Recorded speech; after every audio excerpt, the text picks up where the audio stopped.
Mon ami, Dieu a placé en toi une destinée glorieuse. Mais pourtant, beaucoup vivent en dessous de leur destinée parce qu'ils ne voient pas ce que Jésus voit en eux. Aujourd'hui, découvrons les modes de vie qui transformeront ton existence. Premièrement, tes paroles sont des semences. Proverbe 18, 21 va dire, la mort et la vie sont au pouvoir de la langue. Trop souvent, nous maudissons notre destinée sans le savoir. Je ne réussirai pas, je n'arriverai pas, je ne pourrai pas, je ne peux pas. Alors aujourd'hui, je t'invite à changer ton langage. Je suis choisi, je puis tout par celui qui me fortifie. Philippiens 4, 13. Je suis la tête, non la queue. Deutéronome 28, 13. Je suis plus que vainqueur. Romains 8, 37. Tu penses que tes paroles s'envolent? Non, tes paroles ont un impact important sur ta vie. Alors aujourd'hui, déclare, sème tes paroles avec foi.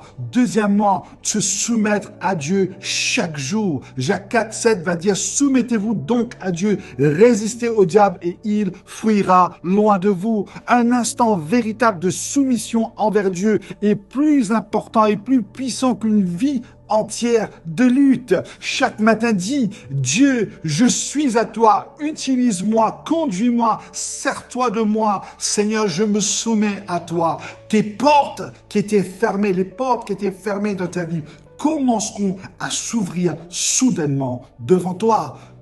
Troisièmement, le moment de silence devant Dieu. Nous remplissons nos vies des bruits, d'agitation, puis nous étonnons de ne pas entendre Dieu. Pourtant, le psaume 46, 11 va dire « Arrêtez et sachez que je suis Dieu ». Quand tu apprends à ton âme à se taire, tu commences à entendre les murmures de l'éternité, du Saint-Esprit, qui est porteur de solutions. Quatrièmement, la gratitude et la reconnaissance. Rien ne change ton atmosphère comme le fait la reconnaissance. Au lieu des plaintes, dis merci Dieu. 1 Thessaloniciens 5, 18 va dire « Rendez grâce en toutes choses ». Quand tu loues et tu glorifies Dieu malgré la douleur, les miracles commencent à migrer vers toi. Cinquièmement, agis avec foi. Jacques 2, le verset 26 va dire « La foi sans les œuvres est morte ». As-tu un rêve?